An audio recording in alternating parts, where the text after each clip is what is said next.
I envy the people that were involved in the design and construction of those fantastic buildings.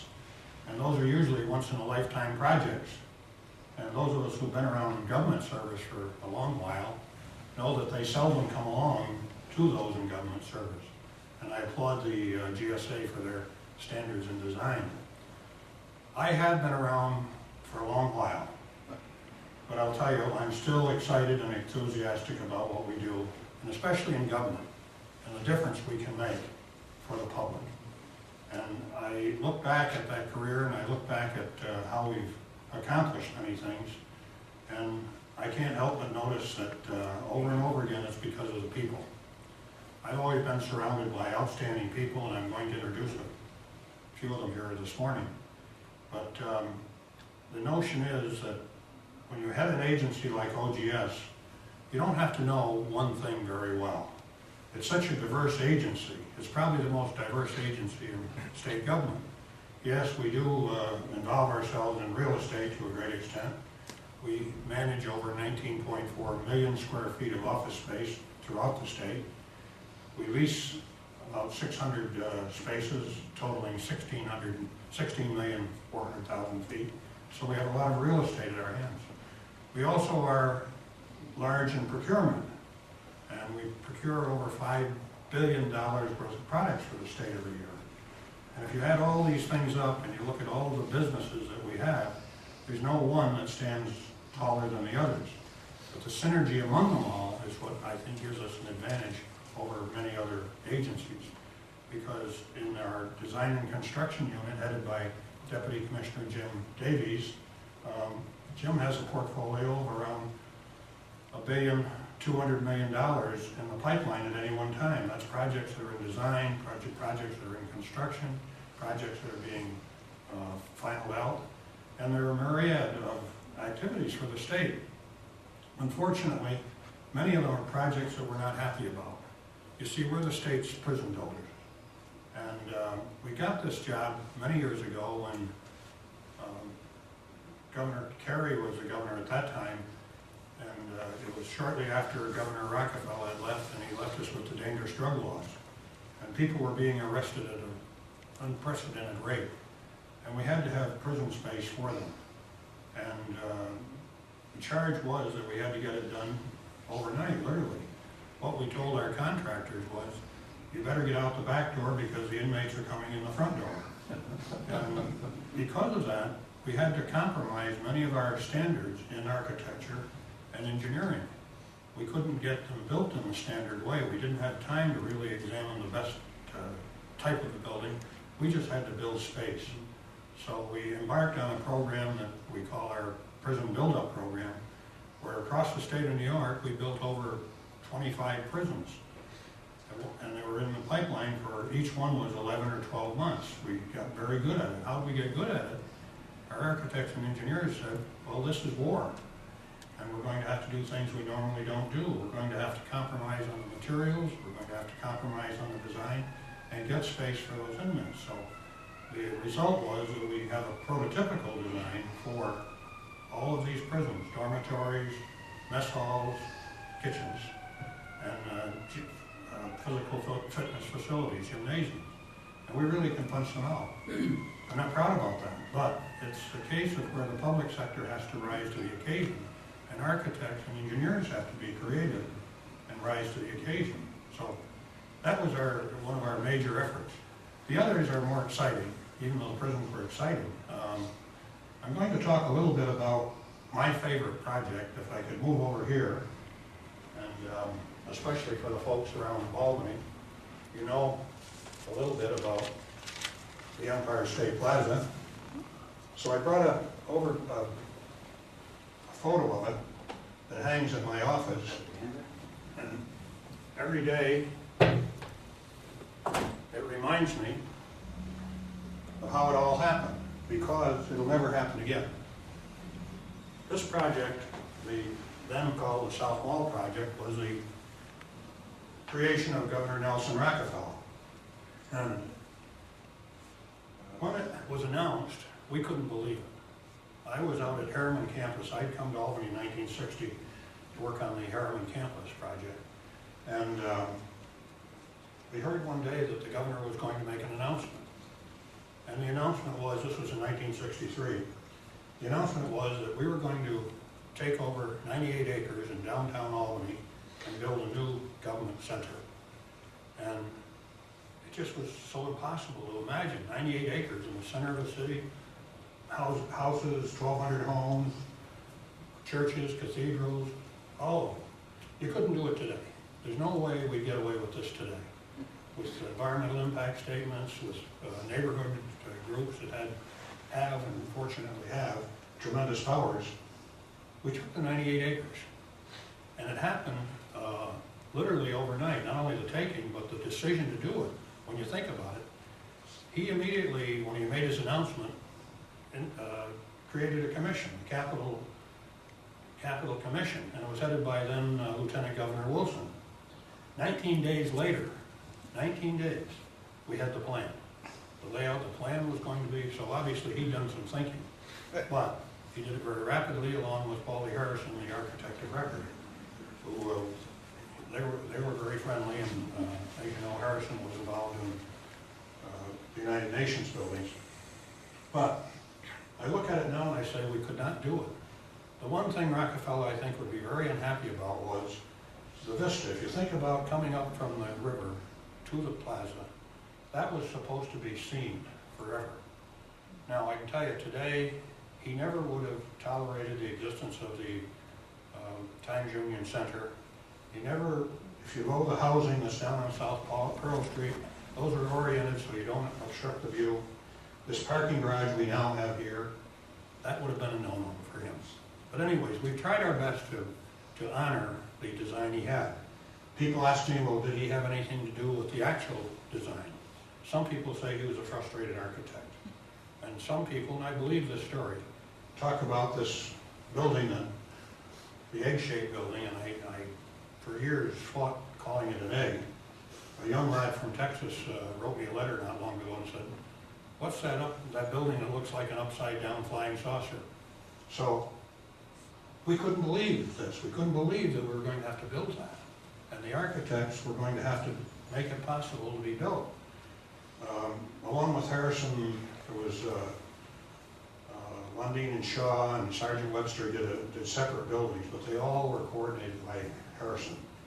And this building, the museum, didn't exist at that time. So when people ask me how much did the plaza cost, well, when we announced it on that 19th day, we said $250 million. But that was before we added the legislative building, the justice building, and before we added the museum, which totaled around $200 million. This was going to be a free march across this end of the plaza. And we have it on our original drawings. There was also going to be some housing over here where the old Albany police station was. Jack McEnany's got some stories about that, I'm sure. But there were some compromises. But always it was Rockefeller's baby. He was the one who drove it. He was the one that provided the money. Now, when I said $1 billion, it was $985 million actually. But you know, when you buy a home, if you buy a home for $250,000 and you pay for it over 20 years, it costs more than the $250,000. This total cost will be, with interest, about $2 billion. But it's worth every penny of it, I think. His dream was that it would have a relationship to downtown Albany. At one time, there was provision for a walkway that would end up on Pearl Street. He had another dream that has been violated, and I hope there's no bankers here, but the notion was all of the concourse level where the stores are and where the offices are was not going to have any banks in it. He said, I don't want any banks there because state employees get paid. At that time, we didn't have direct deposit. He wanted people to move downtown for retail needs, and that was the whole notion of that. Well, long story short, somebody came along and 2 banks were put in there. I lost that one. But today, it's just delivered, I think, everything that we hope for, everything that Nelson Rockefeller hoped for. That's an example of the kind of building that we've been involved in, and our fellows under Jim's supervision have done a great job.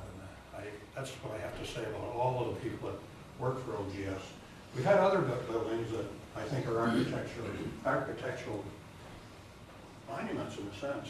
You know, we don't build monuments anymore for buildings. I hope they're in here. People have looked around and said, well, where are all the monumental buildings in society today? If you go to any small town in the country, you'll find you're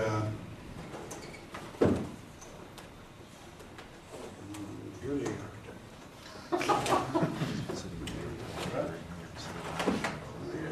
I put this in because this is another one that hangs on my wall. It's in Buffalo, New York. And we did this when I was at the Dormitory Authority. And the reason for it is I think that architecture gives meaning to society.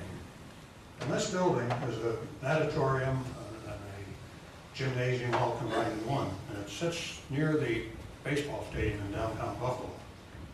And the thing I'm proudest of it is the architecture is modern and it's good and it's practical and it's been well received in the community. But inside is this huge Olympic-sized swimming pool. And we had the notion, if you know Buffalo, being Jefferson Avenue is a nice street, isn't it? Mm-hmm. It would compare probably to Clinton Avenue in Albany, maybe a little degree worse. And yet every year, young children drown in the Niagara River because they don't have a place to swim. So in here is a huge swimming pool that we put in, and we convinced the architect to put in a floor that could move, come up and down, underwater. And the notion was that 10-foot of water that was there for swimming meets could be used for teaching young people from Jefferson Avenue how to swim. And that's the proudest I am of that particular building because it gave meaning. It was for the community, it's for the young people. Those kids learned how to swim there. Now, this is recorded, so let it be loud, but the lawyers and bankers didn't like it because they used to come over here and swim at noontime and play racquetball. And we turned it over to the community. And to me, that's one of the greatest things that architecture can do. What you turn over to the community, what you leave behind. The other project that was mentioned is right here in our backyard. See, I retired one time. And it had something to do with an election in 1995. And 3 weeks after I retired and was moping around, I was offered a position at the Albany International Airport. And it wasn't international at the time. It's the Albany County Airport, Jack, huh? Jack was the chief there for 2 weeks one time. It's 3 weeks. And it was just an opportunity of a lifetime because what I recommend to young people is if you ever get an offer of a job, make sure that things are all botched up. Don't take a job that things are going smooth. If you take a job that things are bad, you can only improve it. I didn't do anything special here, and I haven't done anything special anywhere, but if you take a job where it's all screwed up, you know, you can do anything. So everybody agreed that they gave me free rein. And so I said, I don't need this job. I don't need politics. I don't need anything. I just need this project. So we laid it out, and it was exciting because you had to build a building in place of an old building. And it was truly an old building, and we didn't do too bad in making the transition. It was very difficult, of course, because meanwhile airplanes are coming and going and what have you.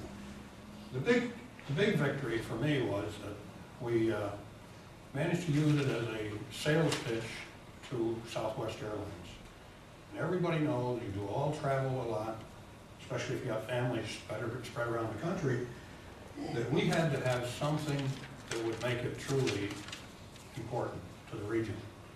So on one end of this building, the terminal building, there was just vacant space. There was no structure at all. It was just unfinished.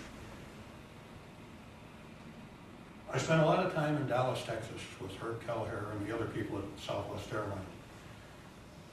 Albany didn't fit their pattern for a hub. But we said, we'll promise you that the business community will come for it, leisure traveler will come if you come to Albany. Well, they thought we meant what we said, and we did, but we took a chance. We said, we're going to build an addition on this terminal that's for Southwest Airlines. Now, this is the risks architects take and engineers take. Our folks weren't too happy about it. They said, how are we going to pay for it? We said, we're going to take a chance. Long story short, we built that addition. The Southwest people were up here and they said, well, God, this looks like it's built for us. Well, it was. The rest is history. They came to Albany, they took a chance on us. Now they're the largest carrier in Albany. But it meant so much to the economy of the region.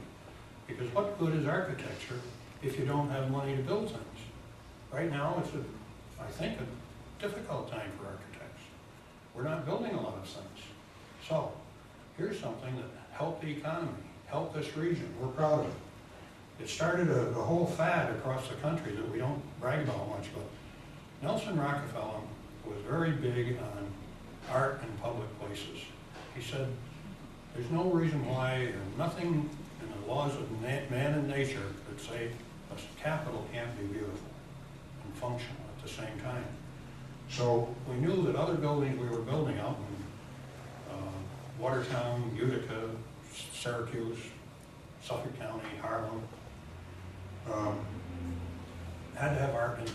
So we did. We put art in the lobbies and we had an art program. When we came to the old airport, we did something unprecedented. We included an art gallery. And to this day, it's doing very well.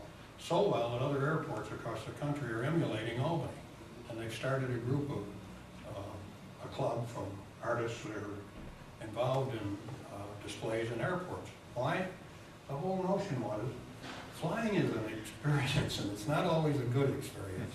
You know, when you have to sit around waiting for an hour or more, delays, what have you, we try to make it a pleasant experience. So the architecture was pretty simple, but it does have drama, and the drama is in its simplicity. It's simple. The windows, the round oculus that were put in, there are a few of those in Albany, but that was a little twist. Now if you go out there, you'll see all of the additional buildings are built along the same style. So there's connections between all the buildings, that is architectural connection. So that's how it all happened. Then I forgot what happened next, but we went on to some, I guess, back where we are now. So I'm going to introduce Jim Davies, and he's going to introduce his people, and I'm going to ask him to just tell you briefly about a couple of projects that we've got on the boards now that we're going to build. And we have difficulty because every architect likes a signature building now and then. They have to have something. Jim's got 31 people that are LEED certified. They're staff people. We're big on sustainability, we're big on energy, we're big on green buildings. If you know anything about the Harriman campus, those of you who are local know that there was a plan to demolish all of those buildings that are up there. When we came on board in '07, we said, whoa, those buildings are good, their structures are very sound. We stopped the idea of tearing everything down and building something new, but rather, let's have adaptive reuse of the existing buildings. So some people locally say, well, gee, you were going to tear them down.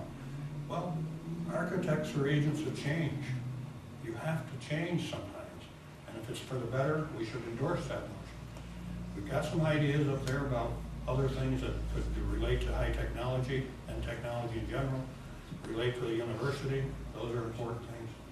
We're in no hurry to just put anything there. We want to put the right thing there. Make the right thing for the community, the right thing for the state. But one of those buildings, Jim's going to describe to you, in government, you're always in a competition. We're in a competition for projects. We're in competition with other agencies that can do some architecture and engineering work. None of them have the capacity we have, and none of them are as good as us. So Jim, would you show that latest building we're going to be building?